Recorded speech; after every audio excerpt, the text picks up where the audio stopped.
আমরা এই ধরনের বিএনপি আমরা কাপাসিয়া চাই নাই। আমরা আগামী দিনে আমরা এই যারা আজকে এই গণতান্ত্রিক প্রক্রিয়াকে বাধাগ্রস্ত করছে, আপনারা যদি ঐক্যবদ্ধ থাকেন তাদেরকে এই দেশ থেকে সমূলে উৎখাত করা হবে ইনশাআল্লাহ। শুধু এইটুকু বলবো, আপনারা যারা এখানে উপস্থিত হয়েছেন, আগামী দিনে আপনারা যদি দোয়া করেন, আপনারা যদি ভালোবাসেন, আপনাদের যদি সমর্থন থাকে, আমরা এই কাপাসিয়াকে সন্ত্রাস মুক্ত, দুর্নীতি মুক্ত, মাদক মুক্ত একটি কাপাসিয়া উপহার দিতে চাই আপনাদেরকে। সুতরাং এর জন্য আপনাদের সাহায্য এবং সহযোগিতা দরকার।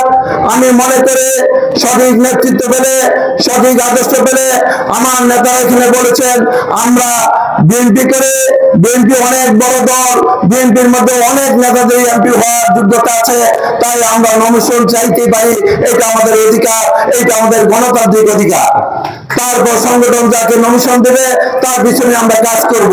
কিন্তু আজকে কাপাসিয়া দেখেছেন, আজকে যারা আমরা নমিনেশন চেয়েছি আমাদেরকে বিভিন্ন জায়গায় বাধা দেওয়া হচ্ছে, আমাদের গাড়ি ভাঙচুর করা হচ্ছে, আমাদের জীবনকে হুমকি দেওয়া হচ্ছে। আমরা এই ধরনের বিএনপি আমরা কাপাসিয়া চাই নাই। আমরা আগামী দিনে আমরা এই যারা আজকে এই গণতান্ত্রিক প্রক্রিয়াকে বাধাগ্রস্ত করছে, আপনারা যদি ঐক্যবদ্ধ থাকেন তাদেরকে এই দেশ থেকে সমূলে উৎখাত করা হবে ইনশাআল্লাহ।